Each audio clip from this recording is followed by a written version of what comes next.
Hello friends, मैं नितिन आपका स्वागत करता हूं अपने चैनल मीनिंग ऑफ लाइफ में। और आज हम बात करेंगे श्रीमद् भगवत गीता की। श्रीमद् भगवत गीता से मैं आपके लिए लाया हूं 15 महत्वपूर्ण श्लोक। अगर हमने इन 15 महत्वपूर्ण श्लोकों को समझ लिया तो हमारे जीवन का अर्थ, हमारे जीवन की परिभाषा बिल्कुल बदल जाएगी। श्रीमद् भगवत गीता वो ज्ञान का सागर है। अगर हमने उसकी कुछ बूंदें भी अगर हमने ग्रहण कर ली और अपने जीवन में उतार ली तो भाई मैं आपको विश्वास दिलाता हूं कि हमारे जीवन का उद्धार हो जाएगा। उद्धार अभी से ही नहीं, हम बहुत अनाद काल से श्रीमद् भगवत गीता को सुनते समझते आ रहे हैं। हमने अपने बुजुर्गों से भी बहुत कुछ सुना है, लेकिन जिसने भी इस श्रीमद् भगवत गीता के उपदेशों को मान लिया, स्वीकार कर लिया और अपने जीवन में उतार लिया, भाई मैं आपसे लिख कर दे रहा हूँ, आपको विश्वास दिलाता हूँ कि आपके जीवन में आज के बाद कभी कोई परेशानी नहीं आएगी। तो मित्रों, हम लोग इन 15 श्लोकों को एक एक करके समझेंगे। तो हम लोग स्टार्ट करते हैं। पहला श्लोक, भगवान श्री कृष्ण अर्जुन से कहते हैं, हे पार्थ, क्रोध, लालच और वासना ये 3 प्रकार के नरक के द्वार आत्मा का नाश करने वाले हैं, अर्थात अधोगति में ले जाने वाले हैं। इसलिए इन तीनों का त्याग कर देना चाहिए। मतलब कहने का है कि अपने जीवन से क्रोध, लालच और वासना का त्याग कर दो। जिस व्यक्ति के अंदर ये तीनों गुण हैं तो आप समझ लिए कि आप नरक की ओर जा रहे हैं। आपकी जो गति है वो नरक की ओर जा रही है। इसलिए अपने जीवन से सबसे पहले क्रोध, लालच और वासना, इन तीनों का त्याग कर दो। और दूसरा श्लोक है कि भगवान श्री कृष्ण अर्जुन से कहते हैं, हे पार्थ, कोई भी मनुष्य क्षण भर भी कर्म किए बिना नहीं रह सकता। सभी प्राणी प्रकृति के अधीन हैं और प्रकृति अपने अनुसार सभी प्राणियों से कर्म करवाती है और उसके परिणाम भी देती है। कहने का मतलब है कि हम क्षण भर के लिए भी, हम क्षण भर के लिए भी 1 सेकंड, 1 मिनट, सेकंड से कम भी होता है ना फ्रेम, उस क्षण भर भी कर्म किए बिना नहीं रह सकते। इसलिए हर व्यक्ति को अपना कर्म करना चाहिए। परिस्थिति कैसी भी हो, चाहे अच्छी हो चाहे बुरी हो, लेकिन हमें सिर्फ क्या करना है? अपना कर्म, कर्म और कर्म। हमारा फोकस सिर्फ हमारे कर्म पे होना चाहिए। तीसरा श्लोक, भगवान श्री कृष्ण अर्जुन से कहते हैं, हे पार्थ, कर्म करने में तेरा अधिकार है, उसके फल के विषय में मत सोच। इसलिए तू कर्मों के फल का हेतु मत हो और कर्म ना करने के विषय में भी तू आग्रह मत कर। इस श्लोक में भगवान श्री कृष्ण अर्जुन से कह रहे हैं कि तू सिर्फ कर्म कर, क्योंकि तेरा फल पर कोई भी अधिकार नहीं है। तेरा अधिकार केवल क्या है? कर्म करने पर। फल का अधिकार मेरा है। तू जैसा कर्म करेगा मैं तुझे वैसा ही फल दूंगा। दूसरी चीज, तू कर्म ना करने के विषय में भी मुझसे मत कह कि नहीं मैं ये काम नहीं करूंगा। नहीं, जो काम आपका है वो आपको करना पड़ेगा और उसके फल के बारे में आप विचार नहीं कर सकते। सिर्फ आप अपने कर्म के बारे में विचार करेंगे, क्योंकि क्या देना है और क्या नहीं देना है ये तो सब ईश्वर के ही हाथ में है। चौथा श्लोक, भगवान श्री कृष्ण अर्जुन से कहते हैं, हे अर्जुन, श्रेष्ठ पुरुष जो आचरण यानी जो काम करते हैं दूसरे मनुष्य, साधारण मनुष्य या आम इंसान वैसे ही आचरण और वैसे ही काम करते हैं। श्रेष्ठ पुरुष जो प्रमाण या उदाहरण प्रस्तुत करते हैं, समस्त मानव समुदाय उन्हीं का अनुसरण करने लग जाता है। इस श्लोक में भगवान श्री कृष्ण अर्जुन को यह समझाना चाहते हैं कि जो श्रेष्ठ पुरुष हैं, जो धर्म के पथ पर चल रहे हैं, जो धर्म के मार्ग पर चल रहे हैं, जो कभी भी कोई गलत कार्य नहीं करते हैं, उनको देखकर जो साधारण मनुष्य भी हैं वो भी उन्हीं के पद चिन्हों पे चलते हैं। अगर अच्छे लोग अच्छे काम करना छोड़ देंगे तो जो आम इंसान है, जो साधारण व्यक्ति है, वो किसका अनुसरण करेगा? फिर वो तो धर्म की ओर चलेगा ही नहीं। इसलिए श्रेष्ठ पुरुष जैसा जैसा कार्य करते हैं वैसे ही साधारण जो मनुष्य होते हैं वो उन्हीं का ही अनुसरण करते हैं। जो भी वो एग्जाम्पल, जो भी वो उदाहरण प्रस्तुत करते हैं, समस्त मनुष्य समुदाय उसी का ही अनुसरण करता है। और अब बात करते हैं 5वें श्लोक की। भगवान श्री कृष्ण अर्जुन से कहते हैं कि हे पार्थ, कि क्रोध करना छोड़ दो। क्रोध से भ्रम उत्पन्न होता है, और जब भ्रम उत्पन्न होता है तो बुद्धि व्यग्र होती है, और जब बुद्धि व्यग्र होती है तो उसके जो तर्क होते हैं वो नष्ट हो जाते हैं, और जब तर्क नष्ट हो जाते हैं तो व्यक्ति का पतन हो जाता है। भगवान श्री कृष्ण अर्जुन को ये समझाना चाहते हैं कि जो व्यक्ति क्रोध करते हैं ना, उनकी सोचने समझने की जो बुद्धि होती है ना, वो बिल्कुल ख़त्म हो जाती है। क्योंकि कई बार आपने देखा होगा कि हम क्रोध में ही क्या करते हैं, गलत फैसले और गलत व्यवहार करते हैं। जब हमें क्रोध आ रहा होता है तो हम सब कुछ भूल जाते हैं, हम अपनी मर्यादा तक अपनी भूल जाते हैं कि हम सामने वाले से जो बात कर रहे हैं उसकी उम्र क्या है, वो किस ओहदे पे है ना, उसका क्या पद है, हम ये सब भूल जाते हैं और हम उससे कुछ भी बक देते हैं। लेकिन जब क्रोध शांत होता है फिर हमको क्या होता है, रियलाइज होता है कि अरे यार, हमसे बहुत बड़ी गलती हो गई। इसलिए भगवान श्री कृष्ण अर्जुन से कह रहे हैं कि क्रोध को त्याग दो, क्योंकि क्रोध जब आएगा तो आपकी बुद्धि क्या होगी, नष्ट हो जाएगी। नष्ट हो जाएगी, आपके सारे तर्क नष्ट हो जाएंगे और आपका पतन होना स्वाभाविक है। अब हम बात करते हैं 6ठे श्लोक की। भगवान श्री कृष्ण अर्जुन से कहते हैं कि हे पार्थ, आत्मा अजर, अमर और शाश्वत है।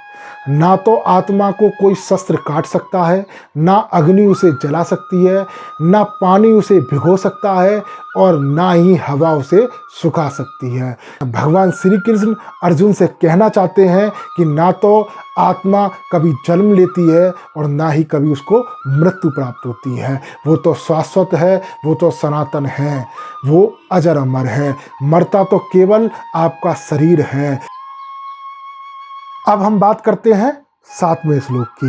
भगवान श्री कृष्ण अर्जुन से कहते हैं कि हे पार्थ, जो ना कभी हर्षित होता है, ना द्वेष करता है, ना शोक करता है, ना कामना करता है, तथा जो शुभ और अशुभ सभी कर्मों का त्यागी है, वह भक्ति युक्त पुरुष मुझे प्रिय है।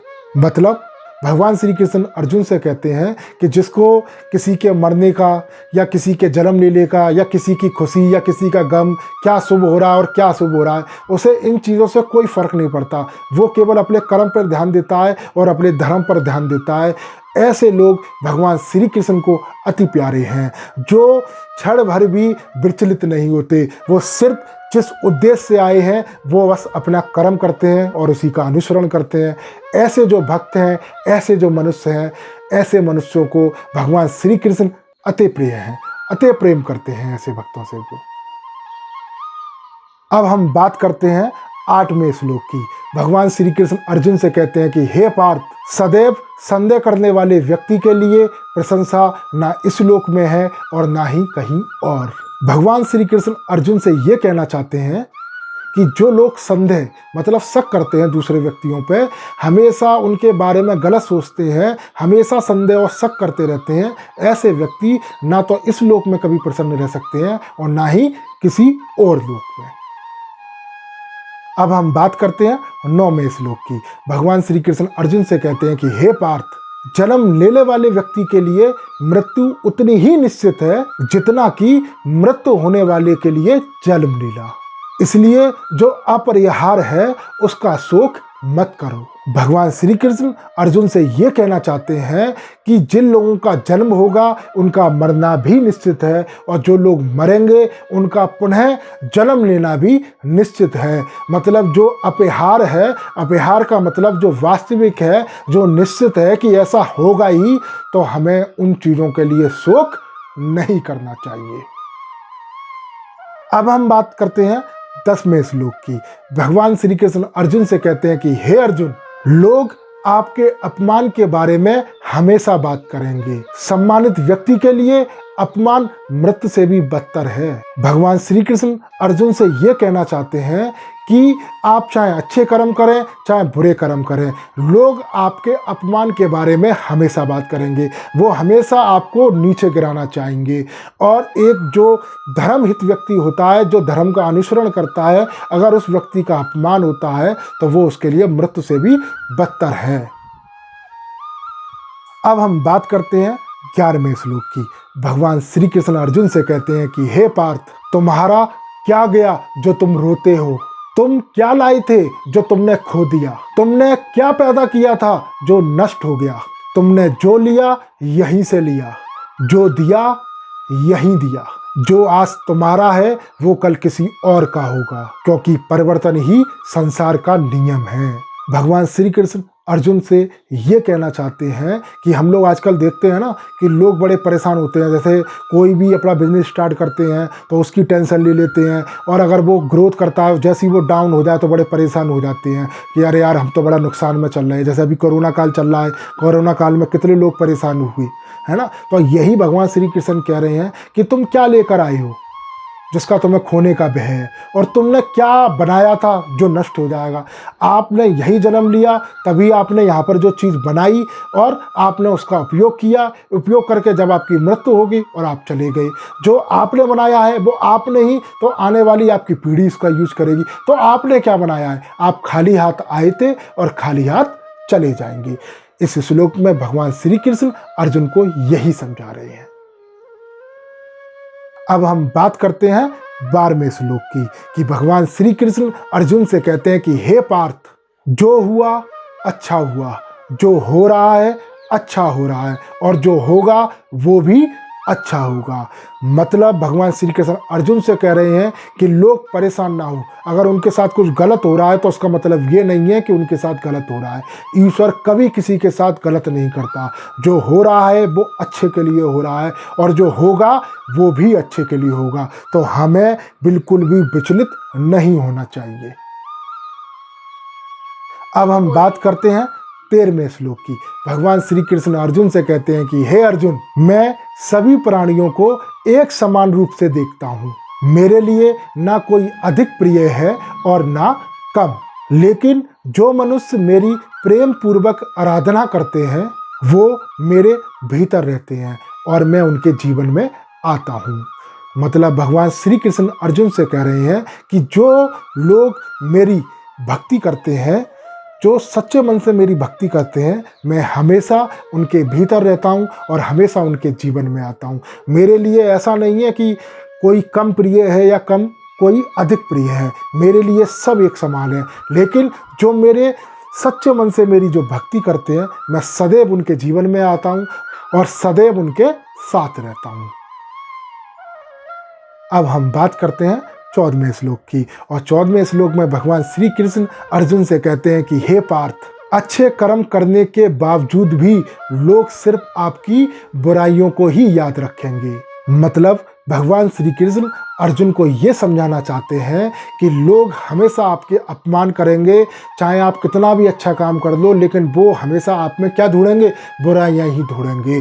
तो हमें इन बुराइयों पर बिल्कुल भी ध्यान नहीं देना। हमें हमेशा क्या करना है? अपने कर्म पे ध्यान देना है और अपने कर्म को करते रहना है।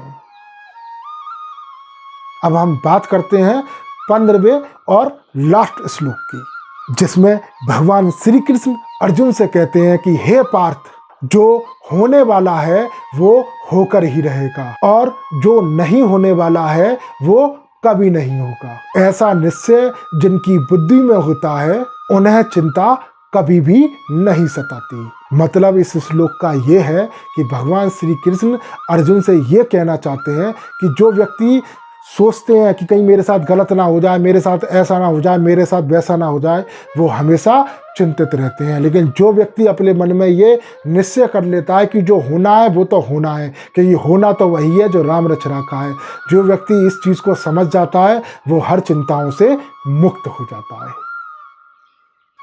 तो दोस्तों, आज मैंने आपको वो महत्वपूर्ण 15 श्लोक आपको श्रीमद् भगवत गीता के सुनाए। अगर हमने इन 15 श्लोकों को अपने जीवन में उतार लिया तो अपने जीवन का अर्थ, अपने जीवन की परिभाषा बिल्कुल बदल जाएगी।